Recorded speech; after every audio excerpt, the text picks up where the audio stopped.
भरद्वाज मुनि। महामोह महि सीसु बिसाला, राम कथा कालिका कराला।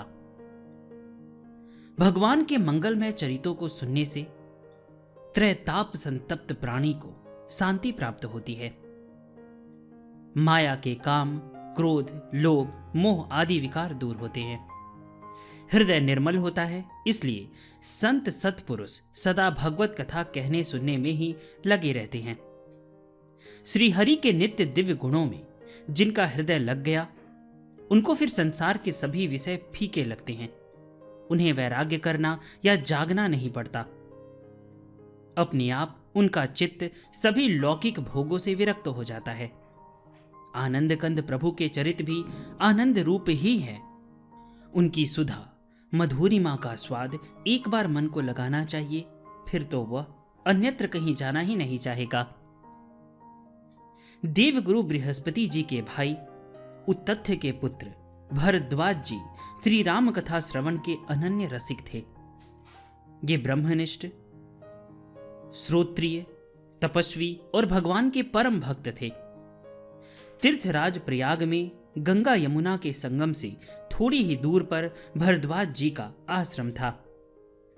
सहस्त्रों ब्रह्मचारी इनसे विद्याध्ययन करने आते और बहुत से विरक्त साधक इनके समीप रहकर अपने अधिकार के अनुसार योग, उपासना, तत्वानुसंधान आदि पारमार्थिक साधन करते हुए आत्मकल्याण की प्राप्ति में लगे रहते।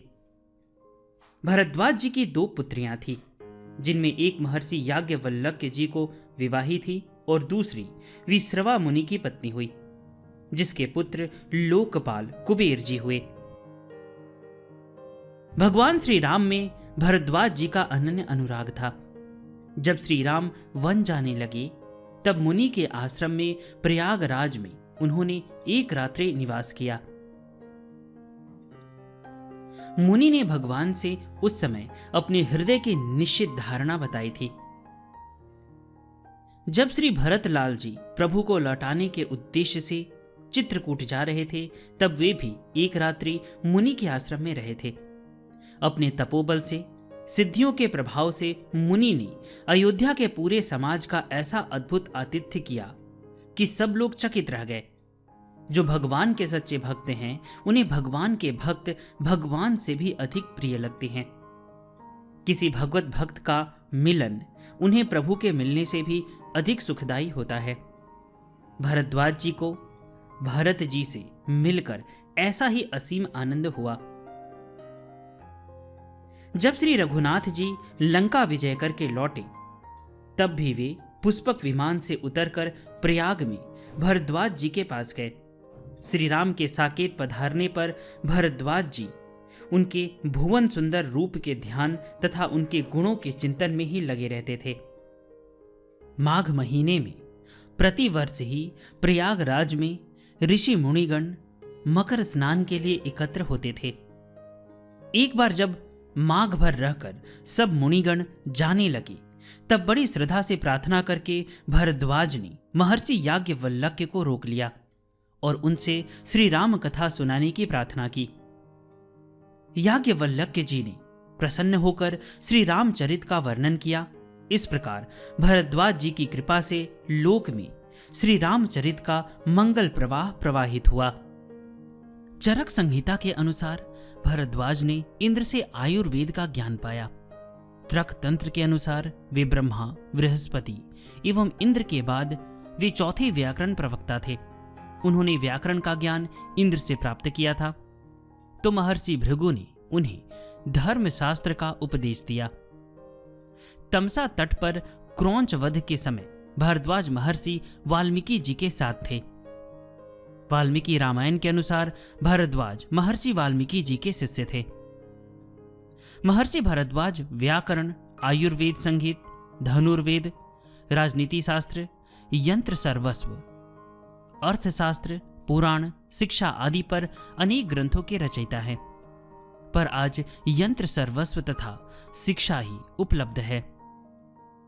वायु पुराण के अनुसार उन्होंने एक पुस्तक आयुर्वेद संहिता लिखी थी, जिसके 8 भाग करके अपने शिष्यों को सिखाया था।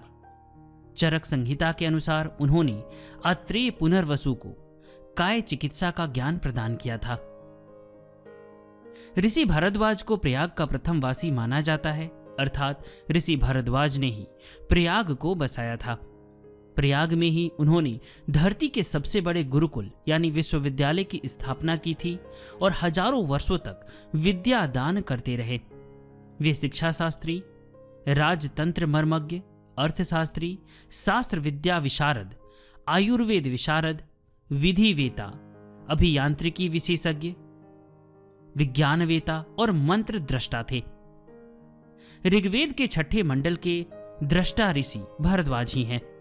इस मंडल में 765 मंत्र हैं। अथर्ववेद में भी ऋषि भारद्वाज के 23 मंत्र हैं। वैदिक ऋषियों में इनका ऊंचा स्थान है। आपके पिता बृहस्पति और माता ममता थी। ऋषि भारद्वाज को आयुर्वेद और सावित्र अग्नि विद्या का ज्ञान इंद्र और कालांतर में भगवान श्री ब्रह्मा जी द्वारा प्राप्त हुआ था।